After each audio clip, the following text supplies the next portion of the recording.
Let's go. Yeah. I hope you trademark that, sir. Yeah. Best racing in the building.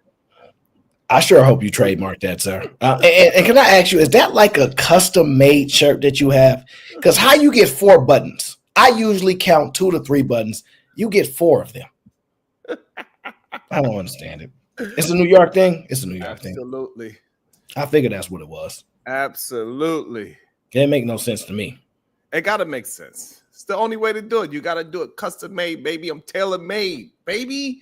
That's how we do it over here in this town. You feel me? you got baby oil there? No, I don't use baby oil, baby. No, because they all sold out. I custom make my oils. Hey, they all sold out. So people been asking me, do you know anybody about the baby? They sold out. So we just trying to find what we trying to find right now. That's all I'm saying. Whatever. Ain't no damn baby oils over here, goddamn. And come on now. Look, you put an extra $15 on top of the price. You know what I mean?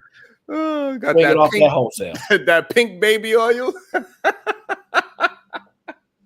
If you have to, just call it, bathroom oils or something. Scratch the name off the serial number. Bathroom oils. Switch it up. Keep you out of trouble. All I know, I'm doing good. I'm doing well because I'm doing what I'm supposed to do. I'm being the best take Bracy. And oops, I didn't mean to do that. What? Oops, hold on. Let me hold on. I got what happened? I don't even know what's going on. I don't even know what happened right there. Oh, my bad. Yeah, that's called front running.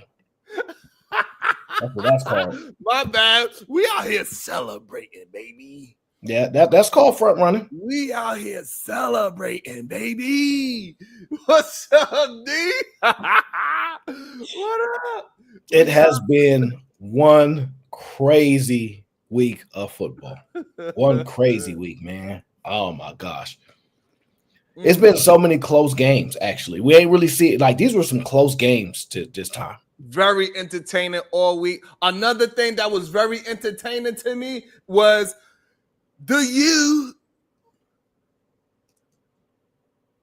that was highly entertaining for me. I enjoyed that game. They introduced me to college football. I finally got to watch a game. My co-host, he been bragging about this team so much. He's like, listen, if you want to see the best college football team right now, you got to go and watch. We got some of the greatest talents coming out there. They try to end our thing, and we on our way back. We got a Heisman Trophy nominee type of player and all these things. And he is great. And, man, I enjoyed the game. It was highly exciting, and the outcome was even better. That's the one thing I love about college football is the games take a long time. No lead is safe. They overtimes go. One team went to 8 overtimes. I think Georgia went to 8 overtimes. Oh, we ain't going to just walk past it. So, they was up 21-0. Yes, that happens. Miami was up 21-0. Yeah, Miami's done a really good job at restructuring the program. Cristobal's brought in really good talent. We finally got a quarterback, but our defense, we haven't been able to get the recruits that we need to sew up the defense. So the second that we're able to do that, because we shouldn't be giving up all these points. Every game, our offense is kind of like Colorado. We just have to freaking outscore everybody, and it's not the type of thing that we are really necessarily known for unless we have like a dominant defense. So it's cool. I mean, 10-2 season, 10 wins after going like 3-9 and 3 and all these losses year after year. So it's all good. It's been a long year. It's all good. Really? It's all good. So y'all might not get y'all bowl now. No, we're not going to be able to go to the ACC because we got knocked out of the ACC, but we're still bowl eligible. So they're still eligible for a bowl game. Yes. Damn. Yeah. That's what happens. I was rooting for y'all. I was rooting for you. Some tell me you was not rooting, sir. Some tells me you was like I was Tyra Banks. I was rooting for you. We all believed in you. Yeah, I was highly agitated, but I've already had these concerns from the beginning of the year, watching all the comeback wins that Cam had to put together just to even win certain games against teams that are not uberly competitive. Mm, And then, towards the end of the year, you got injuries going on, you got other teams banged up, yeah. and these are college players. So it is what it is. Speaking Disappointed, of but speaking of coming back and winning, a team that I was watching, this is one of the first games of the day. Um, my quarterback, he threw a interception or something of that nature, and he turned the game up on his head. And we was down 7-0 in the first 5 minutes of the game. And we came from behind, and this is how the locker room is looking. Let's go. Yeah. Yeah. Look at them. If y'all don't know what I was talking about, that Sharon Bracey, best take Bracey, he chose the Pittsburgh Steelers to win the game. what was the score? 44-38. It was a high scoring game. And I told Aaron, I think I said 3 touchdowns. I said we're gonna let people know that we could score. We're gonna do 3 touchdowns. They superseded that. They superseded everybody. Nobody thought that these two teams were gonna shoot it out, even though Joe Burrow is a gunslinger. And Russell Wilson, he showed today over 400 yards today. He didn't show me anything, sir. Yards today. He's shown Mm-mm. that he can ball with the best of them. That's what he showed. I seen great leadership from him. And Pickens, he needs to learn something because of him. We could have he made some very dangerous plays by costing us 30 yards by overexciting himself on the catches they made, which is spectacular because there was some spectacular throws that Russell Wilson threw to him. Yes, indeed. Yes, indeed. Do you have an analyzation of the game, sir? Or you just want to boast? A little bit of both. Yeah, Brent. Can you break down what you saw in the game, sir? That's what the people are here to know. So what I seen was Cincinnati. They put up a good effort. It showed that they still have a great offense. It showed that Pittsburgh do need to work on their defense. They show some holes in their defense. They showed that they could be ran over. That was a little scary, but when they needed it, Mr. Watt, he came through and got a strip sack. That was beautiful. They had some key when in the second half of the game, they did really well, and they started to slow down the team, and they were starting to get their situation together, starting looking like a real defensive football team again, because that first half, it looked like a college game. And Russell Wilson absolutely blew them out the water, scoring back to back to back. He scored 3 in a row. Like, that was insane. It was beautiful. So it was beautifully coached. Russell Wilson was absolutely phenomenal. 400 yards is absolutely phenomenal. And it shows that they are serious contenders. And people better watch out. I believe they have a certain team next week, too. And that team better watch out. What's up, champion? What's up, Corinne? So, what's up, JJ? Horrible analyzation, sir. So, as I was watching the game, I initially saw Russell Wilson throwing the ball to the other team, which is not uncommon for him. He showed some resolve. It was uncharacteristic to make that kind of mistake, but it wasn't all his fault. Sometimes people slip on routes and, things like that happens. But the thing that I found out, the thing that I'm convinced of, is that the Bengals have the worst defense in the NFL. So it's, to me, at this point, it's without question. I just watched a Ravens team that pretty much made the Steelers kick a bunch of field goals. They don't really do well with getting in the end zone, and they had to settle for like 5 field goals. They lost to a Cleveland Browns team the week after that, struggling to put offense up. And finally, the worst defense in the whole league, right, which is why the Bengals, the games that they lost, they put up crazy numbers, and they feel like they probably should have won. If you score 30 points, you should probably win the game. But when your defense is that horrible, you can make Russell Wilson look like he's a Pro Bowler again. The same quarterback that couldn't move the ball against other teams, settling 5 field goals in a game, all of a sudden can throw for 400 yards. I'm not convinced. I believe it was a perfect storm for the Steelers to be able to roll up into the Bengals world and basically be able to not punt the ball. They pretty much scored on 5 straight possessions. There was almost no defense. It was great coaching. It was great quarterbacking. Absolutely It not. was great running. That's No. what that was. Hey, listen, the offense line stood up. Russell Wilson, he didn't have to do a whole lot of scrambling back there. He ran the plays, and he looked phenomenal. It's okay to say that the old man looked good. I'm only impressed by teams that I should be impressed by. See, if they had held the Bengals to under 20 points, then I would have been like very impressed. I'd have been like, oh, wow, they balling. But unfortunately, the Bengals offense is so potent. Only one team, Eagles, can really shut them down like that. So what you found is that the Bengals offense is explosive. Extremely explosive, and the Steelers offense looks explosive against the Bengals only. I haven't seen this type of offense against all the other weak teams that they played. They lost to the Browns with a backup. What up, Brett? Absolutely, they should. We got a bunch of ladies in here tonight that knows about their sports. Shout out to Corinne Orchard, champion. I don't know what you talk about. A lot of these people don't know nothing about sports. They don't know nothing about sports. So they know everything about sports. They got better takes than Aaron 0-4. I'll tell you that. No, I'll tell you that because Russell was looking good. He ran the team the way how it was supposed to be ran.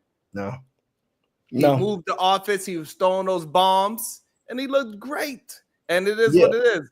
Sometimes you just play to your it was a shootout, and that's just what it is. Because guess what? The Steelers got a great defense, and they was able to score at will on them as well. It was just one of those days that your team had to outscore the other team. It was an offensive game. It's just what it is sometimes. That's because the Steelers don't have a great defense. Good defense. Whatever. Well, great defense is the Baltimore Ravens when they won the Super Bowl, and they didn't let nobody score 20 points. See, that's when you can say great, historically great. Things like that. You want to throw great out with Russell Wilson, who's been struggling all year to move the offense. And he finally runs into the worst defense in the league, essentially.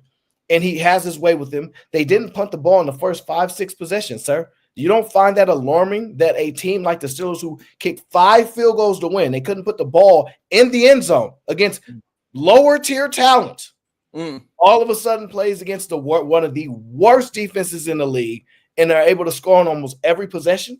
The man just came back from injury. He went 4-0, lost one. Now he win the 5th one. Like he only played a certain amount of games. He is still getting the feel of the team, and he is clearly Sierra put it on him, and that's what made him get that inspiration.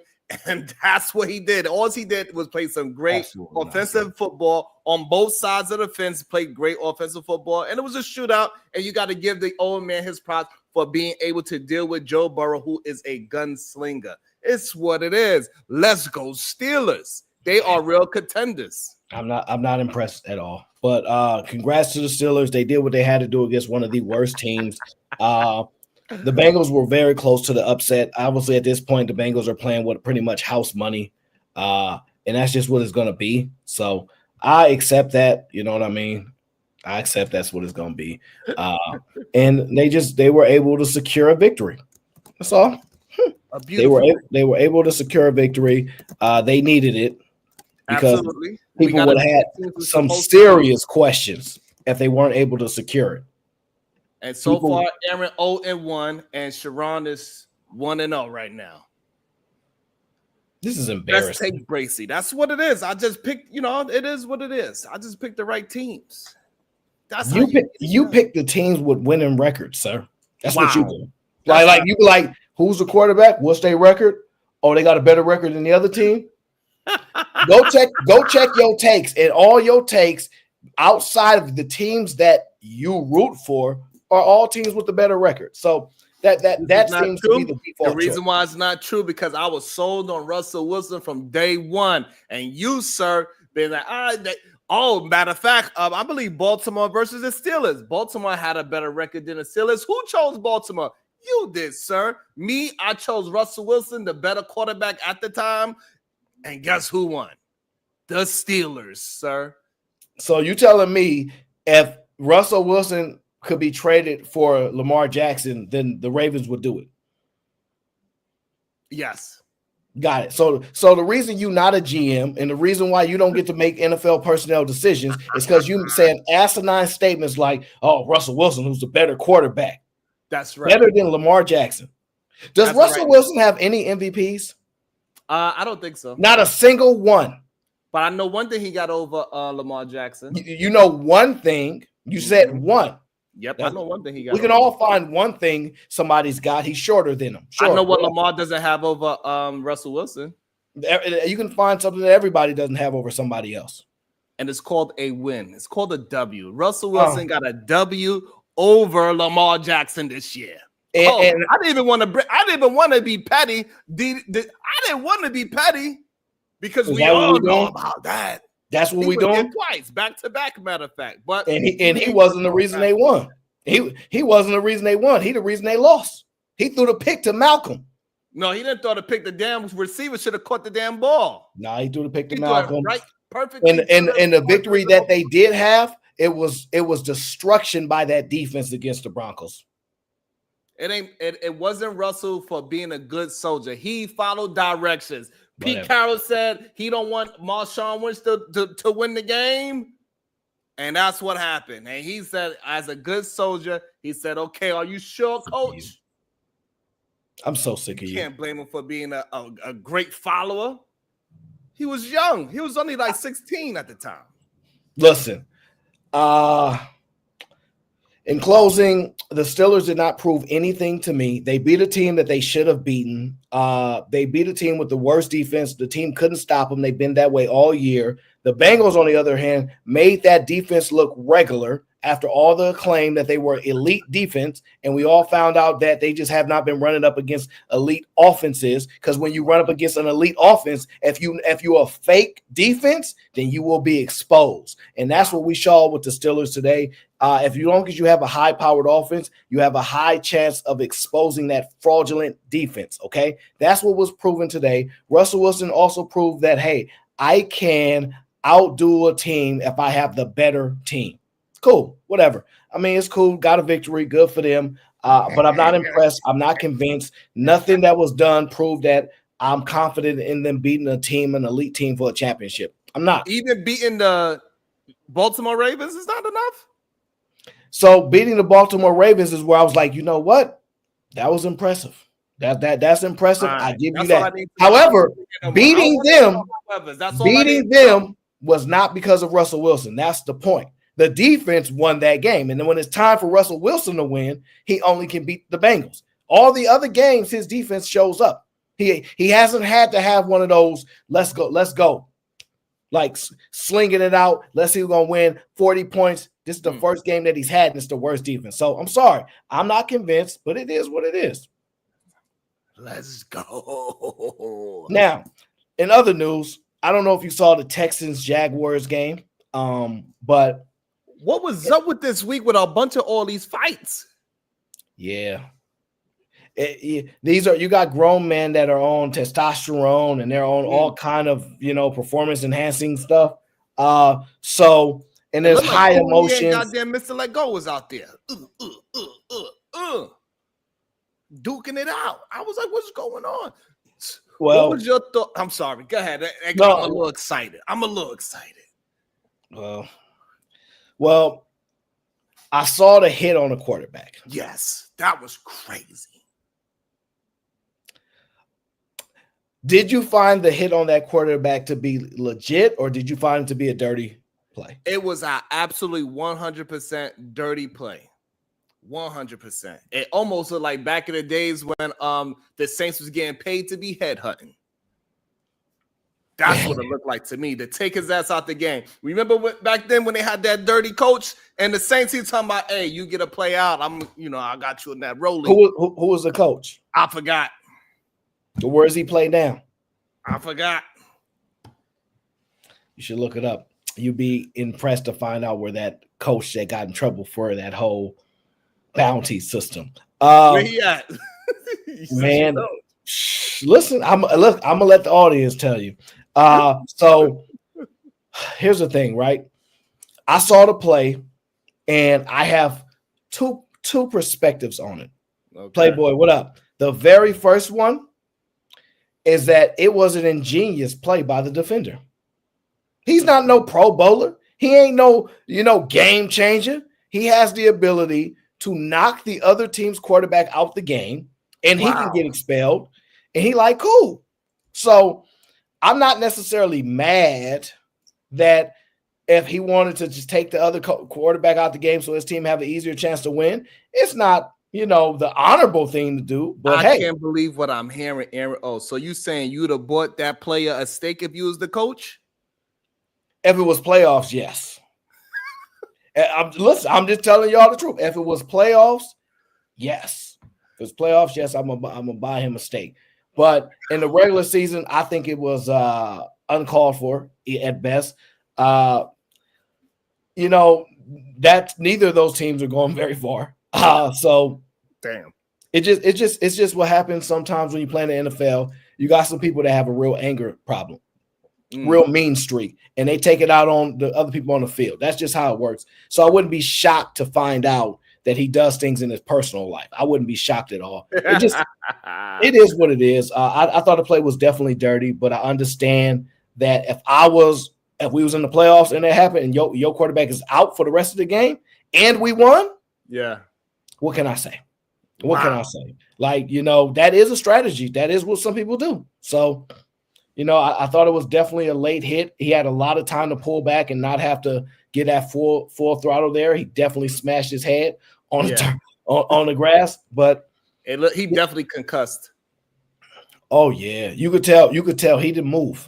That arm was stiff, like his arm was straight. It was stiff. He hit him hard a lot, and plus Trevor was moving pretty fast himself, so that collision was crazy. And that's wild, and he's going to be forever a target on his back versus the Jaguars forever now. Yeah, like honestly, if his teammates try to stump him out, I wouldn't be shocked. Like seriously, if his teammates ran up on him like it's on now, I wouldn't be shocked if that game would have ended just helmets off, let's go, because it was that bad. It was that bad. Was that bad. But it's two ways to look at it. Shit. So it sucks the player. You're tough on there, Aaron. I mean, look, GMs don't play; they put the teams together. Coordinators don't play. You know what I mean? So it's like if you asking me the truth, if it's my team and it's the playoffs, hey, pull a Draymond.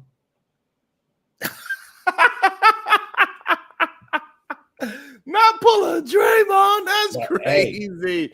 It was a crazy hit, especially when you watched it live. He hit him hard, and it was immediate reaction to Trevor going knockout. He went night, arm went stiff. It was a scary play, and it deserved the fight that it had. It wasn't the only fight in football this weekend. About at least 5 different college teams was fisticuffing too. Because people want to plant flags in the middle of the field. They want to stomp in the middle of the field. It was ridiculous. People was getting punched in the middle of a goddamn first down. Like, he jumped on top and said, "Bow!" Punched him in the helmet. I was like, yo, y'all wilding out here. But it shows that this is why people love football. At the same token, it's like what you said. Yes, if I'm on Trevor's team, I'm that coach. Yes, I'm highly upset, and I want action done to that person that did this to my star quarterback. But again, if you're the coach on the other team, you might be like, "Hey, don't do that again. I got you. Don't worry about it. I'll pay that fine."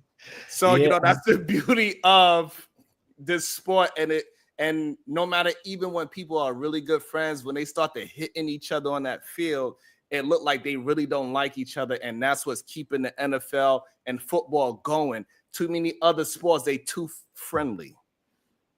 Like this is competition. Yeah, no, definitely. To play like it. There ain't no friendly stuff in football. Like the way basketball all friendly, we buddy, it ain't like that in football. Like it's 100%. Yo, it's up right now. Like we could just be fighting. We best friends in real life. So that's absolutely the case. Football is still the number one sport for a reason. more people, and I'm going to tell you what the biggest difference is. The NFL has done a phenomenal job by not letting players take over their league, in the sense of there's no player mobility out there. Like the NFL controls the player movement. You ain't gonna just leave my team because you want to leave. You ain't. They really control it. So free agency in the NBA is not the same as free agency in the NFL. Contracts in the NFL are not the same as contracts in the NBA. So because they got guaranteed contracts in the NBA, and they don't have that really in the NFL, they're trying. They are trying. Yeah, I mean they was able to get Saquon, so yeah, they definitely trying. Yeah. So well, he doesn't have a guaranteed contract, but the point of it is, at the end of the day, you can't just do whatever you want on the NFL. And the bigger thing is the fans love their team. They don't love a player. No matter how, no matter what, that's the biggest difference. In the NFL, we are fans of teams, not just one individual player. In the NBA, our whole life might be one player, and we might move wherever he goes. So that's the biggest difference. Damn, we got somebody that's prepared for the hot seat. They did pretty well last weekend. A couple of days ago. Welcome back to the show. Because I can't say his first name. Blanco TV. Good day, sir. How you doing? How you doing today, man? We doing well. You have a little bit of an echo. Oh, yeah, he has a YouTube playing in the background. Dang, my voice sounds very strong. And that's how quick people run away from the hot seat. I don't blame them. It get hot. It gets real. Hold on. I wanted to cover the Panthers Bucks game, the one that went into overtime. Ooh. Man, I'm watching the game, right? And I'm getting excited. I'm like, the Panthers, what? Ever since they benched that rookie QB, he's been playing exceptionally better. And he's been more competitive. And I don't know what happened. Okay. And they were so close to winning that game. Oh, my God. They fumbled it away. And gave it to the Buccaneers. I was so disappointed. Oh, I was so disappointed in that fumble. You got to protect the ball. Protect your neck is what you have. How do I sound now? Yeah, you sound good now. Now you sound like you're ready to get smoked. Yeah. How you doing? How was your Thanksgiving? Everything is good. Appreciate it. Yeah, everything Cooper-static. It was pretty good, man. Still eating leftovers. That's the only bad thing about Thanksgiving, but you gotta eat leftovers for 3 days. So Poppy, did you see the end of the Bucks and Panthers game in overtime? Yeah, the Buccaneers won. It's fumble, right? Mm-hmm. So yeah, I mean, I think that game was a great look for Bryce Young. Looking like he can actually run a football team again, especially in his old age, getting like somewhat of a so-called second chance. He's looking good. He looked like he should be a quarterback again. He didn't look nervous. He was making some really good decisions, and he looked solid out there. Like he just looked like a solid NFL quarterback. He don't look like a superstar how he was supposed to be. However, he looked like a great, solid quarterback that could not lose you the game if he had the proper team around him. He looked better than Baker Mayfield to me. That's some strong talk. Yeah, he looked better than Baker Mayfield. Baker Mayfield threw like 1 or 2 interceptions that I saw. I think it was 2. He played well enough to win down the stretch in overtime, but that's only after Carolina blew the game. Let's just be honest. Bryce Young played exceptionally well for his young career.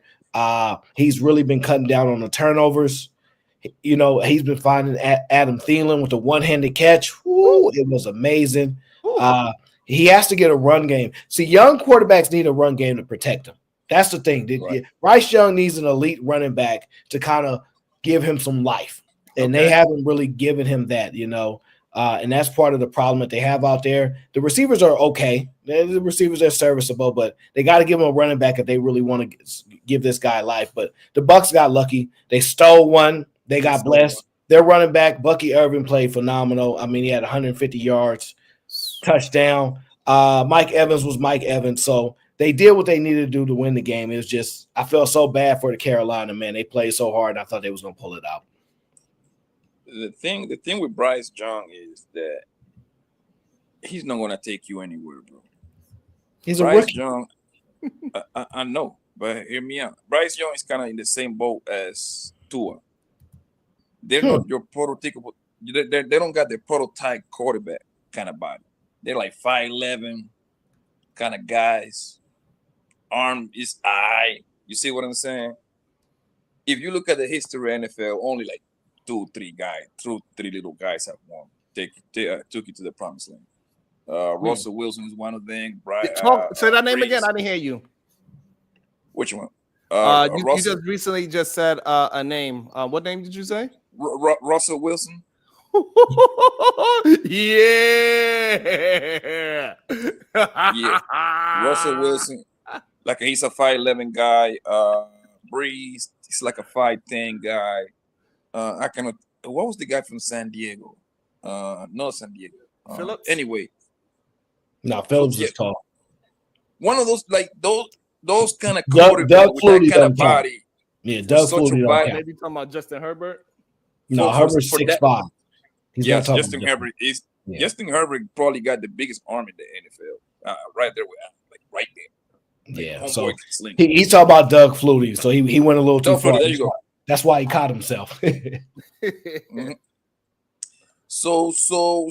I know the other name. No, hold on, Poppy, hold on. The other name you're looking for is Kyler Murray. Yeah. Yeah. Yeah. I mean, yeah. He got, but the thing with Kyler Murray is crazy because he actually got an arm. I seen him play in real life. Like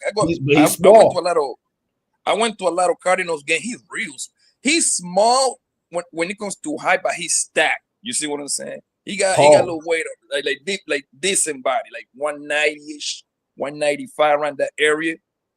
I think he bigger than Bryce Young, though. I'll tell you that. He definitely is bigger than Bryce Young. Bryce Young is kibble. So that's what I'm saying. Like they're not gonna take you too many places. They are one hit away. Look at Tua. Every time you hit him, bro, you don't even know if he's gonna get up. No, look, that's true. But Tua is extremely accurate. He has a nice feel for the game. He just does not have the arm strength. He doesn't have the balance. But Tua can play.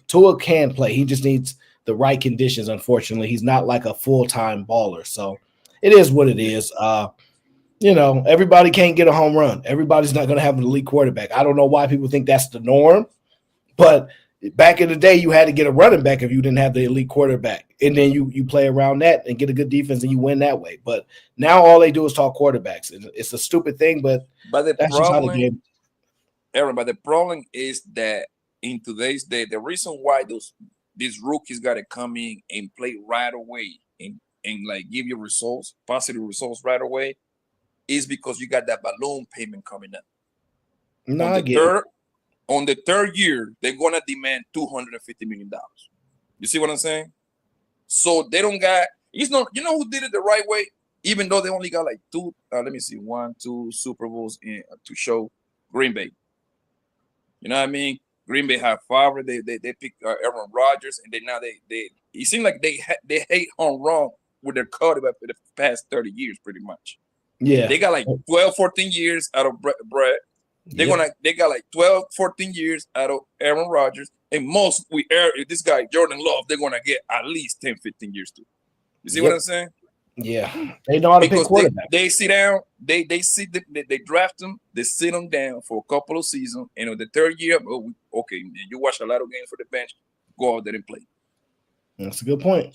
They definitely old school where they let you learn on the bench and they don't throw you out to the fire and destroy your confidence. That's a good point.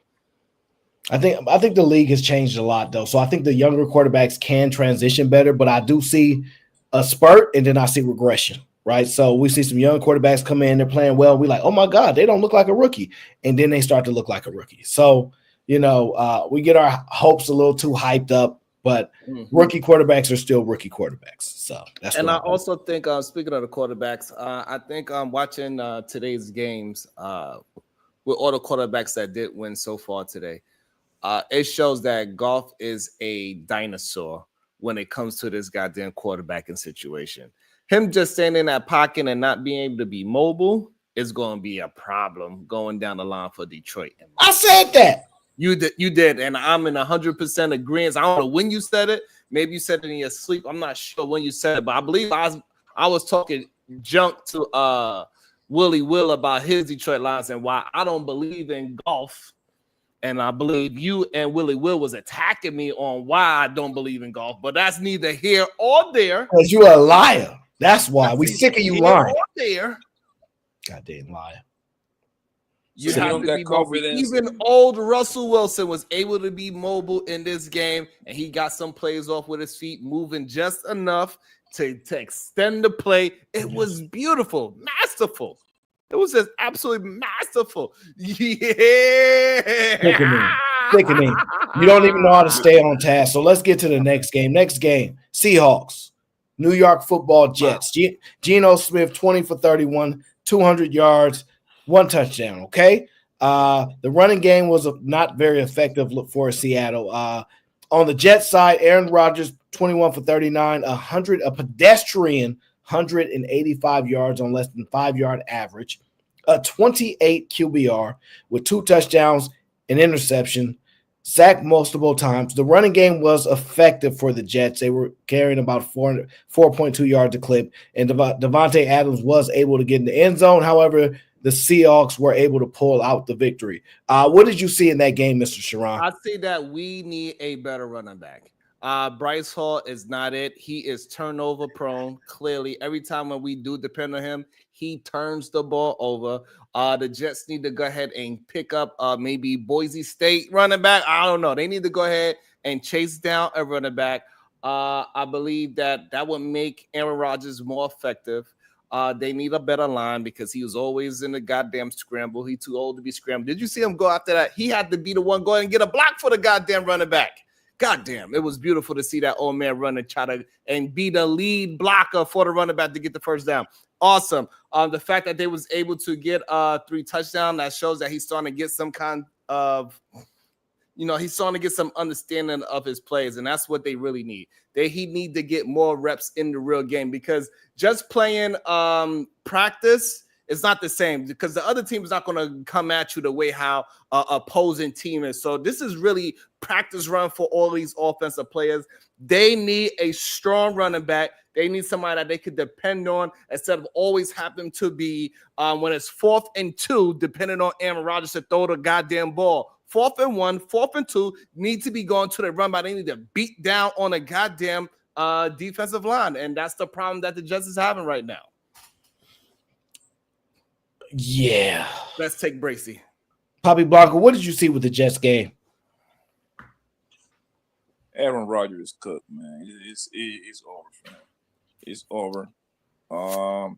He missed Devontae Adams on the slant. He was wide open. And I forget if was it the second or third quarter. Anyway, that's a throw that he made with his eyes closed, bro, from his bed. I don't think Aaron Rodgers, football is not number one in his life no more. So it's a wrap. He need to just hang it up. It's over. It's over. And it sad me saying that because I actually like Aaron Rodgers a whole lot since those Green Bay days, bro. He just happened to have bad luck when he was with Green Bay. Come on, that man, he lost. No, was y'all watching the same game? Poppy, yes, Blanco. This is not possible. The defense lost this game. This didn't have nothing to do with Aaron Rodgers. In a pivotal 4th quarter, the defense kept bailing out Geno Smith with 2 4th down flags. 2 of them. How many? It was 4th and 1. Many the points defense bailed them out, and then they did a good stop again. 4th and 2. The defense another flag bailed them out. And then when they went all the way into the end zone, they got a goddamn pass interference. 3 penalties on 1 play. It was like they wanted to lose. It's like, hey, they got the phone call. Hey, we glad what we did with the 3 touchdowns. But however, Aaron O told Sharon that they was going to lose, so let's make him look bad on his show tonight. Make sure we lose this game, please. Thank you. Click. Yeah, how many points did Jets score in the 4th quarter? 0. That's because the Seahawks had the ball because of the defense. They had the ball for like 10 minutes. Why'd you say the 4th quarter? You could have just said the second half. No, because we was doing very well. They didn't score after halftime. Because we was doing very well until the defense, they said, you know what, we got to let them. It was kind of like when Mike Tyson was fighting Jake Paul. He had the punch and he said, oh, my bad. I don't want to knock you out. He's oops. Hey, you're supposed to duck. Put your hands up, stupid. I almost punched you in your face again. That's what happened. The defense let off the gas because clearly maybe they want to tank. I don't know. Something strange happened. The Seahawks are clearly playing with less talent. They have less notable names on their team. Geno Smith has really resurrected his career ever since he's left the Jets. The Jets is a franchise known of destroying quarterbacks' careers. Wow. That's what they have. But them in Chicago, Sanchez. Yeah, like they're known for destruction of careers. You know, you might could have one good year there, but your career will go downhill unless you get out of there and go to the Vikings. Vikings is where quarterbacks go to get resurrected. Okay, I saw that game. I'm thinking to myself, Aaron Rodgers looked good early on. You know, he was playing mistake free, and then he started making mistakes. I just think the team has given up. They know they have no chance to make the playoffs. They're not playing for nothing. It's kind of like when Saquon was playing for the Giants. He didn't have nothing to play for. So when you have coming to work every day with no actual motivation outside of I get paid to play the game I love, but you know as a competitor you not going to the playoffs, it's hard. It's hard not going to the playoffs, not competing when y'all was just told we got Aaron Rodgers coming in and he's a former Super Bowl champ like Russell Wilson, but all of a sudden having a Super Bowl ring ain't guaranteeing nothing. And so so we do have somebody that want to get in the hot seat as well, and they on camera. All right, I guess that face me sign. I got you, Poppy Blanco. We gonna put you in the back, but you don't go nowhere. You gonna still be in the show. Welcome to the show. As willing to hop in the hot seat, Ray Midnight. Good day, sir. God damn it, Bracy. The Admiral. Salute to YGAO and Sharon Bracy. What up, bros? What up, bros? Man, I hear you speaking on my Seahawks and Jets game. Yes, I just wanted to chime in on that, on AO's last comment, which made me push the button real quick. What did you say, that there is no notable players on the Seattle Seahawks? Just DJ Metcalf. That's it. Yeah, Metcalf. But Metcalf okay. Not, yeah, you read that chat before I came up there. I seen you think that, didn't you? No, but Metcalf is not playing as elite quarterback. Elite receiver. He's not. He's still. There ain't really no elite receivers this year. Are you out of your mind? Somebody boot this guy off the. That's the worst thing I've ever heard. Have you seen Jamar Chase?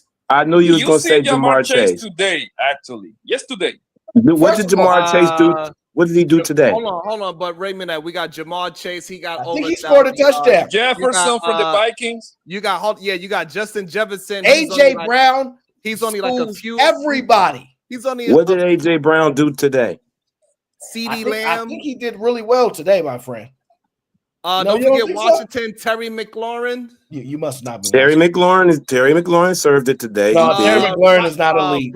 Brock Bowers. Well, he's only in the second year. Brock Bowers is a tight end. Yeah, look, no, y'all messing the whole thing up. There are plenty of elite receivers in the league. Is elite at minimum is at least 5. CeeDee Lamb. Exactly. CeeDee Lamb ain't even serving it this year. But you know what's crazy? That's but you know what's crazy, family? Quarterback play. Family, you know what's crazy about all of this?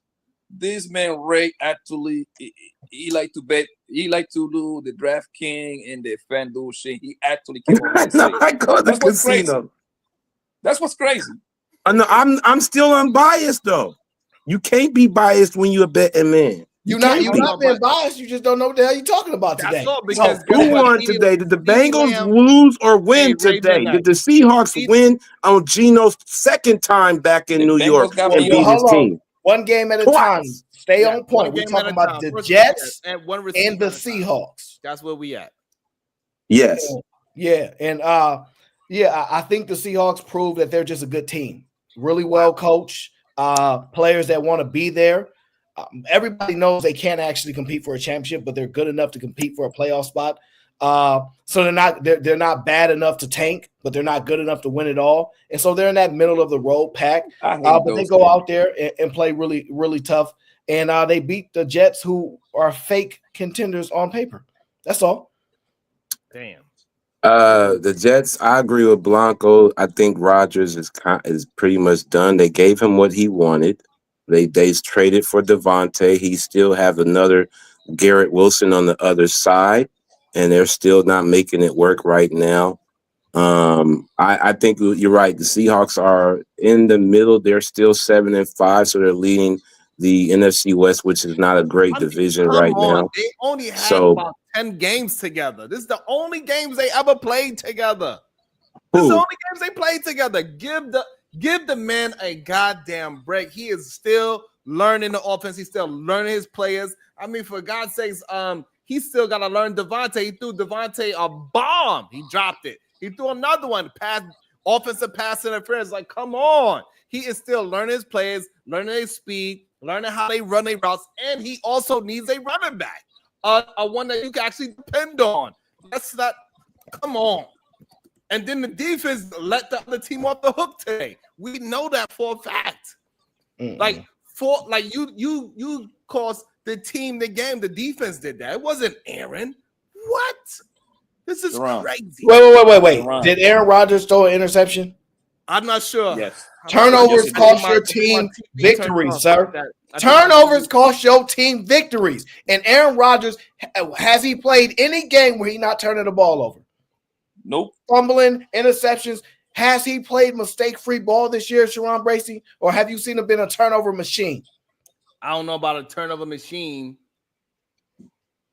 However, that was against his former Jets player, Leonard Williams, and he will be Defensive Player of the Week as well. This is how you know the decline of Aaron Rodgers, man. I used to love watching that man playing, bro. He used to go seasons just throwing 3 and 4 interceptions. I'm pretty sure he got at least 3-4 of those. Now he throw an interception literally every 2 quarters. That's the nigga. Every 2 quarters, he going to throw you one. Come on, it is a wrap, bro. Listen, I'm gonna tell you what's going. You ready, Sharon? I'm gonna tell you what's going to happen. They ain't 3-9, if I'm mistaken, right? That's the record. Jets 3-9. Yeah. That's 12 games. Okay. Aaron Rodgers got two more games as a starter for the New York Jets, and they're going to bench him so they can go full-blown 10. It's coming. It's coming. By game 14, they're trying to get the Sanders boy.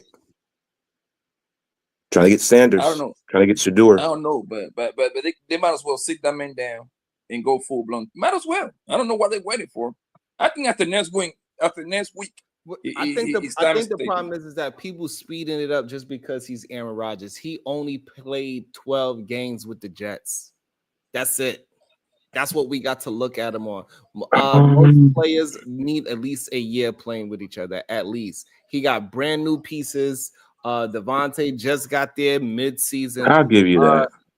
Let's just understand, like, this is a profession. He also lost his head coach. They lost the GM. There's a lot of things going on. Yeah, I'll give you that. Was you saying that for Jalen Hurts? When he had multiple coordinators every single year, he got a new coordinator every single year. You wasn't giving him no excuses. You wasn't saying, oh, he's running a new offense. Oh, he's learning a new offense. So you're going to after praising Russell Wilson for a 1 Super Bowl win that he wasn't necessarily the reason that they won, you want to praise him for it. But Aaron Rodgers won the Super Bowl, and he was the reason that they won. You want to act like, oh, we got to make excuses for him? Absolutely not, sir. Used to be Mr. Accountable. Clearly now you excuse maker, okay? Aaron Rodgers is no longer at the top of his game. It's clear. He no longer plays mistake-free balls, okay? He throws so many off-target passes where you're like, Rodgers, what are you doing? It's like that. We ain't never seen you miss that wide open. We have not seen you miss on this scramble. He is not as mobile. He's coming off an Achilles injury, which is one of the most devastating injuries in all of sports, okay? Only one player have I ever seen come back from an Achilles and look like his former self, and that's Kevin Durant. The only player I've ever seen do it. Yes. Everybody else, their career goes for a different trajectory. So Aaron Rodgers is no different. He's already older, and his timing is not on point. He's just not that guy anymore. He's serviceable, but unless you got a dominant defense, you're going to struggle. Yeah. He need a good running back nowadays. You know where I think it will do good for Aaron Rodgers? Probably Miami, the Dolphins. Two great wide receivers. They got a good tight end. The running back, I forgot his name, but he's pretty solid. And it's good weather. Aaron Rodgers can be a great manager over there. It's a good weather. Don't disrespect A Chain is for the Dolphins running back. And he's pretty good this year. I don't even think the Jets running back is that bad. I think he's more. Hall is good. I think he's serviceable. He is not serviceable. He's football prone. He's fumble prone. Stop. He cannot. He is horrible off the line of scrimmage. He ain't. Nobody's afraid of him. The play action never works with him because nobody is afraid of him. Give me 1 second. I got my people in here. Chaotic Mufasa. That's my dog. So I have to school him. Unfortunately. The Lion King is there? An ACL injury and an Achilles injury is not the same. Two different injuries, my friend. But you're right. Adrian Peterson did come back off an ACL. In 6 months, actually. That nigga got I remember. On December, He's last special. game of the season. He's special. Peterson is special. Unfortunately, not good with money, but definitely a special player. Yeah. Actually, when he got hurt, if I'm not mistaken, the last game of the season, and then the very next year he rushed for 2,000. Yeah, it was remarkable. He changed the way we've seen sports medicine evolve a player. We was like, there's no way nobody's ever came back this soon. He changed the game, and so and salute to him. He's one of the historic. But let's stop playing around, fellas. Let's get to what we supposed to be here for. Okay, game of the week. Okay, game of the week was played today between two of the powerhouses in the National Football League. Okay, multiple MVP candidates were up for battle today. Okay.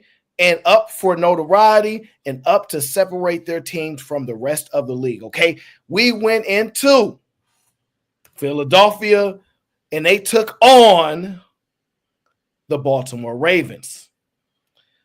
As you guys know, it was a tough fought game, but eventually the better team won the game. Okay, the Philadelphia Eagles were able to knock off the Baltimore Ravens 24-19. The game was not that close, really. They threw a last touchdown in the last 10 seconds to make the game look closer than it was. But it was pure domination by that Eagles defense. They had the first two drives where they were looking a little shaky. And you were like, oh, wow, Baltimore might win this. And then they put the clamps on them. I'll give you my breakdown of the game. By far, Lamar Jackson is the reason that Baltimore lost the game, and it isn't even close. I watched him take 2 sacks for almost 15 yards apiece on like third down. And that you cannot take those sacks in those moments. I watched 2 of them, and I said, Lamar Jackson is doing that? Why aren't you throwing the ball away? It was the same mistake that Caleb Williams was making in Chicago, but I had to call him out on that. Now you have an MVP taking sacks on third down, and now it's fourth, and now it's second down, and it's 3rd and 25, and it's just the difference in this game was the sack yardage, okay? I believe Jalen Hurts got sacked twice for a loss of 6 yards, and I believe Jackson got sacked, I think, 4 times, and he lost 30-plus yards. Those 2 sacks that Lamar Jackson took blew the game for them because they had multiple chances to win. I will also add their kicker is horrific. He went from the greatest kicker in NFL history to the worst kicker in NFL history, right? Like we haven't seen a precipitous drop like this in a long time. Like to go from the MVP of kickers, like, dude, this is the greatest kicker we've ever seen in our life, the most accurate kicker in NFL history, to like he fall off a cliff. It's like the mob seen him like, yo, we really ain't gone. We still in business. Hey, miss every field goal. That's 50 yards this year. It's like they pulled up on him, and he's been missing everything. It's embarrassing. It did help to cost Baltimore the game. Also, Lamar Jackson made a lot of phenomenal throws. I see why he's so dynamic, right? They have the number one offense in the league, but he made some amazing throws. He showed some weakness in the defense of the Eagles, which is if you can throw the ball at a high point in that zone, then you can possibly get them. The problem is it's very hard to do that consistently. And do you have the personnel to throw up balls like that? Most people do not. But ultimately, Lamar Jackson made one pivotal mistake, and he was not able to connect with the receiver on the crossing route early in the first quarter, I believe, where they would have blew the game out. He missed that pass. Quarter. It was second quarter? Second quarter before the half. I remember. I know okay, but you know the pass I'm talking about though. If he wide open. If he would have made that pass, I think they would have won the game. I think sometimes the game come down to movement and pivotal moments, and he got sacked on the worst times, and he missed certain passes that he need open because once they showed that play, the Eagles changed their whole defense. From that moment on, you did not see an open Ravens player for the rest of the game. That was the last play where you like, dang, he wide open because they were no longer open. They immediately made a change, and that's the one thing about the Eagles is they make in-game adjustments with the best of them. That because they don't score in the first quarter. They don't know how to do that. But after the first quarter is over, they're the number one team in the NFL. So something is up with that. But definitely that's what came down to it. I want to also add in there, Jalen Hurts played mistake-free ball again. He made pivotal plays when his team needed him. A.J. Brown missed a first down, Brown. Every single ball he caught was damn near a first down. Three, boom, boom, boom. First down. He came up clutch when we needed him. That pass to Dallas on a crossing route was pivotal. We needed that at that moment. And, of course, Saquon Barkley has changed the narrative if running backs are expendable. And he's proven that they are not. He's absolutely proven that running backs are not expendable. And if you don't have one of these really, really good running backs, you're absolutely going to struggle. That's what that game showed me. Hey, listen, I don't know who was the fix in for. I don't know if Lamar put the fix in or his kicker, but those two plays that you're talking about in the third on third down when he had a chip shot of a field goal and he pushed both of them back. One was a 50-yarder and one was a 47-yarder. That was absolutely Lamar Jackson putting way too much pressure on his kicker. They'd be knocking down 50-yarders back-to-back because you want to extend the play. That was absolutely not the kicker's fault necessarily. It is not an easy field goal, 50 yards. A lot of people miss, as we've seen him miss at just a goddamn extra point. So therefore, it was windy. Therefore, it wasn't an easy kick. He was fighting under. It was cold out there. The ball doesn't travel the same in the cold. It was windy in Baltimore. We had a lot of things. When you do a 50-yarder, it's a lot of variables that happens. And Lamar Jackson put them in that situation. This is why, first of all, Lamar Jackson was not my top dog as an MVP because he a little bit too much action Jackson for me. And he absolutely lost them the game 100%. I get it. We could blame the kicker. He took off 7 points off the board, basically. That is very true. However, I believe that was Lamar Jackson's fault to put that much pressure on his kicker. And it was sad. Somebody should have spoke to him, especially after the first one. Hey, you cannot take a 20-yard sack like that in the red zone. That is not something that you could do twice. You absolutely cannot. You did it twice, sir. I know. And Derrick Henry played his part. And you took Derrick Henry out the game because y'all was playing behind. No, because you want to play hero ball. Well, I need to add this one more to my take. Not only, I'm going to say this, and people are going to recognize the Eagles have with Jalen Carter the most disruptive player in the NFL. There is nobody on any NFL roster more disruptive than Jalen Carter. Not a single. I disagree. You can disagree all you want. He is the most disruptive player in the NFL. He's not the best because he's still young. But every time I see him play, always double team, stay in the backfield, never goes backwards, always going forward, always making plays. It's remarkable how young and how good his motor is. I watched this player him play, and he flashed every single game. He never ever disappears in any game. Every single game, he's like, there you go. He definitely got in the backfield that time. Oh, he definitely almost got the quarterback there. Every single game, he flashes. He is the most disruptive player in the NFL, hands down. There's nobody close.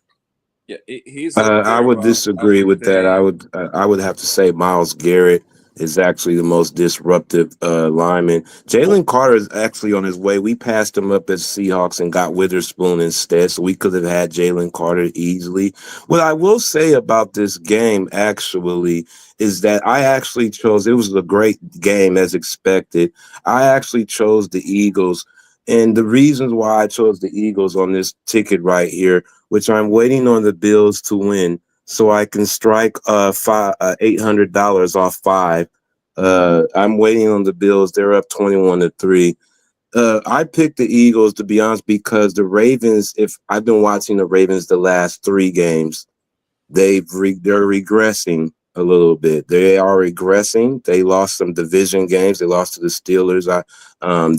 So people thought they were going to come home and rebound, but the Eagles started off bad, and now they're progressing now. So both teams are going in different directions right now, which is why I picked the Eagles to win in this game. Let's be honest. The Eagles did not win this game. The Ravens lost this game. It's a big difference because guess what? Are you out your mind? I'm not out my mind because guess what? Your quarterback, he did doodle today. Wow. He was horrible. How many yards did he have? Did he even break 100 yards today? If I'm not did mistaken, Jalen Hurts? I just need to know. Did Jalen Hurts even break 100 yards today?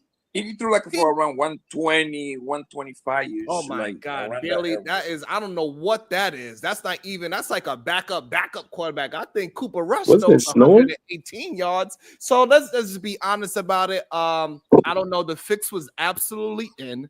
The Eagles did not win the game. It was the Ravens. The Ravens lost the game. It was bad coaching. They should have settled Lamar down. They should have fed Derrick Henry the ball because he was being effective at one time. At one point, I don't even understand why they ran away from Derrick Henry because he was just punishing that defensive line. I don't know what happened. The Ravens gave up the game. Jalen Hurts didn't show up. The Eagles defense did not show up. They barely won the game. Like this is ridiculous. Drugs? What game was y'all watching? Come on. They scored a touchdown at the end of the game. The Philadelphia Eagles is lucky tonight. Sir, this game shows that the Eagles are pretenders. Who have they beat? They last 5 games, they beat nobody. This is the only game when you can actually say they beat a team. I can't wait till somebody can you name the last 5 people they beat? They are all under 500 teams. The Eagles are pretenders. Their record is the best record to play. And as we can see going down the line, they out of the next 5 games that they got, only one of them or maybe 2 of them is over 500. They just had the best record. That's why they look the way how they look. It ain't because they playing nobody. They ain't playing nobody. They ain't beat nobody. Okay, so what was the best win this season? Which team had the best win this season? You got to be Buffalo Bills against the Chiefs. Yeah, the Bills and Chiefs game. Yeah. Okay, let me ask you this: does the Bills have a quarterback that's won an MVP ever? Not yet. He's okay. Then, so I don't want to hear nothing. As far as we know, Lamar Jackson is a multiple MVP. 2 times. Yes. And they still arguing he might get 3 because he got 31 touchdowns and only 3 interceptions. And he's still one of the great dynamic by far. So you can feel however you want to feel. But unfortunately, your argument is wrong. The Eagles defense was dominant. You clearly don't know what the hell you're watching when you watch football. Clearly, once that first 2 drives happened, the Eagles put the clamps down on that whole offense. They were stopping everything. If you look at it, if you subtract that last second touchdown at the end of the game, they would have 12 points. and they would still be held under 300 yards because the Eagles haven't even gave up 300 yards in like 8 straight games, and they only got it on garbage minutes. They didn't play nobody. Who have they beat? They beat. Okay, nobody. which team do you believe has played the best team? No. No. Absolutely not. You just made an argument. No, this is ridiculous. You're arguing about the Steelers. Who have the Steelers beat? Who have the Steelers beat? The Ravens. So, you are ridiculous. Unbelievable, man. They beat the Ravens when the Ravens was the Ravens. They also beat the Ravens when they was the underdog. The Philadelphia Eagles are not underdogs in this game. They haven't beat nobody, sir. They beat Dallas and the Giants. They ain't beat nobody. You just said the Steelers, Russell Wilson is one of the best quarterbacks, and they haven't beat anybody but the Ravens. You sound like you just making stuff up. I'm not making stuff up. Russell only played 5 games. Come on, man. I don't know. Russell Wilson only played 5 games. Yeah, are you serious? Hold on, Poppy, because I know you think I'm tripping, but I'm trying to explain to you. You have to understand, right? They made the Ravens get out of what they wanted to do because they realized, we're not going to be able to run the ball the way we thought that we could because Jalen Carter is a monster. And y'all probably really don't understand. Watch every game that he's in. He is super disruptive. Always needs a double team. If you do not double team him, he's in the backfield. So the Ravens realize, okay, we're going to have to run outside. They're not going to be able to run downhill the way that they want to. They had to shift their game plan. And unfortunately, because we have the zone read red, the only plays that they made were some of the most difficult plays to actually make. These were spectacular. The only reason why Derrick Henry didn't run all over y'all because they stopped feeding him the ball. He only had 19 carries. Because it is no way MVP type of year that he have, and he should have less than 20 carries. Who has the number 1 rush defense in the NFL? I don't care. He was smoking y'all. Detroit? Well, he was smoking y'all. Are you crazy? The Lions? And Saquon Barkley was barely doing anything until they let up on the goddamn gas. And you seen Jalen Hurts. We don't even know where he was this game. He had 100 yards. You don't know nothing about his top receiver had 66 yards. You know nothing about football. Nothing. The MVP Lamar Jackson, he blew Jalen Hurts out the water with 237 yards. Come on. Yeah, I don't know what kind. This is crazy. Y'all got run over. Y'all got run over today, bro. Philadelphia just showed me today that they are pretenders. If I'm not mistaken, Derrick Henry doesn't do well. The Ravens don't. Derrick Henry ran for like a good 80-something yards, and Lamar he put up like a 75 around that area. He got 40 yards on the last play of the game, sir. Yes, okay, I give you that. Cool, but there's still the main reason why you won that game. His name is Justin Tucker. Sorry, that was the main reason why the Eagles won. It don't got nothing to do with the Philadelphia Eagles at all. They played horrible. Y'all kicking it. They played horrible. Yeah. I'm not gonna say that they didn't play horrible. They just played well enough. They just didn't. They just didn't kill themselves. They just didn't shoot themselves. See, the problem is a lot of y'all. Unfortunately, Poppy knows football, so I'm a little disappointed in him. Obviously, you deal with the game at hand. We all can sit there and say the Chiefs don't look like they're really beating any teams. They win in a bunch of games by field goals. You know what y'all say? Well, they still the champs though. So unfortunately, in football, sometimes you can throw 5 interceptions and still win. So sometimes you can miss 3 field goals and still win if you that type of team. Unfortunately, if you make those mistakes against the elite teams, you will not win. So what happened was, yes, they were running well in the beginning, but unfortunately, when in-game changes happen, the Eagles are not a good first quarter team. Can we all agree to that? Come on. Listen. Can we all agree they're not a good first quarter team? We just heard you just kill Aaron Rodgers when Aaron Rodgers threw 40 times. Against your man, Jalen Hurts, he threw what? Wait. 20 times? Okay. It's ridiculous. I don't think you heard touchdowns. All I'm saying, we're gonna hold the same standard. Let's hold the same standard. Your man only threw 118 yards, 1 touchdown, and he only threw 19 times. It was not because of the Philadelphia Eagles, and it was not because of the goddamn Jalen Hurts. Nobody said it was. The Ravens lost this game. No, what it showed today. No, what it was this. It was the Eagles defense and it was Saquon Barkley. That's what I was trying to tell you. Like I said, Saquon Barkley proved that you need these running backs. They are not just people that you can switch in and out, because we had a running back before Saquon and he actually played really well, but he couldn't take it to the house. And Saquon can take it to the house at any given moment, at any given time. And he's the only player in the NFL that can actually do that. No other running back is that dynamic. Nowhere. None of them. Saquon is doing good this year. He did do good. Listen, I know y'all want to cry about this. Kept on feeding Derrick Henry, and they would have won the game. Once they started letting up and they depend too much on Lamar, because he was not on his A game today, even though he had 230-something yards. Here's the problem. When you don't know football, you don't know. Who has the number one offense in the NFL? I know what I seen tonight. No, answer the question. I know who has the number one offense in the NFL. I seen didn't win. I know who I seen was a pretender. I know who I seen you're wrong. Anybody. It is the Ravens. You're wrong, and I'm gonna tell you why you're wrong again. Okay. I don't care if y'all want to cry about missed field goals. They sure ain't dynamic. Miss field goals and still win. What you saw was the number one offense in the NFL going up against the number one defense in the NFL. And you saw which one performed better. Of course, it ain't gonna be a flawless game.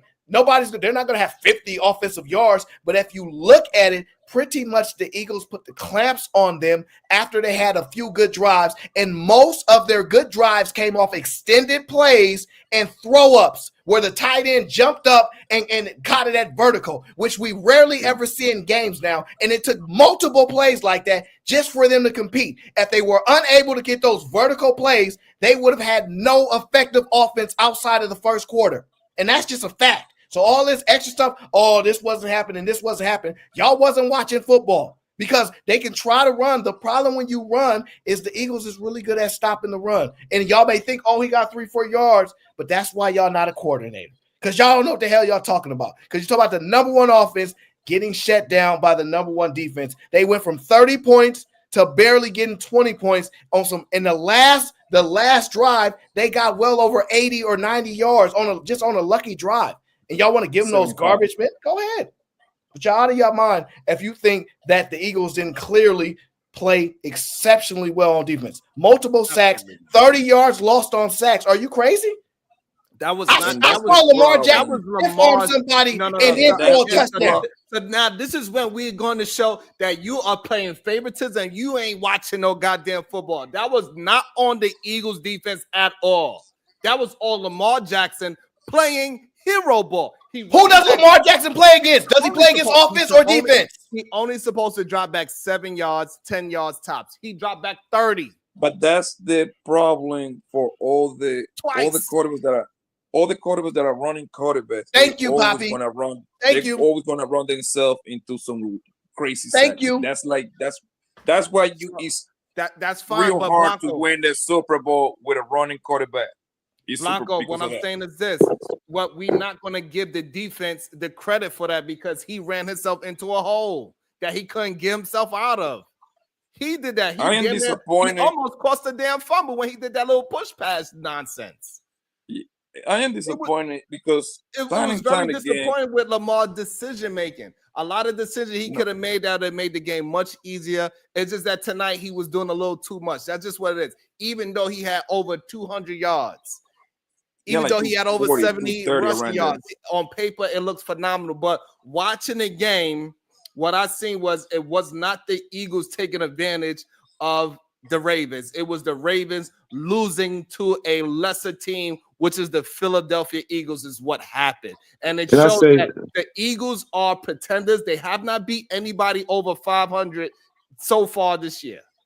Can I say one more thing to that? The fact that the kicker did not help. The Ravens kicker is horrible. He missed like 3 of them today. Is that the under? 3.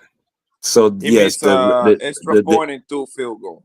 So basically the Eagles did what they were supposed to do off the fact that the kicker did not capitalize off the opportunities. Correct. Because the defense So, was not holding up the way how Aaron Owens presented it. No, they marched their asses down that field 3, 4, 5 times. They ain't had no problem getting down there. Lamar Jackson is the only reason why we didn't get those touchdowns in that game. It had nothing to do with that goddamn defense. Does Lamar Jackson play against nobody, or is there another team on the side that he has to play against? If there's nobody stopping Lamar Jackson, then he'll just walk in for a touchdown. Clearly, there's a defense on the other side that he has to go against. So you sound idiotic talking about the defense do nothing. Jay, he just tackled himself. He just fell into the ground. No, because defensive players know why.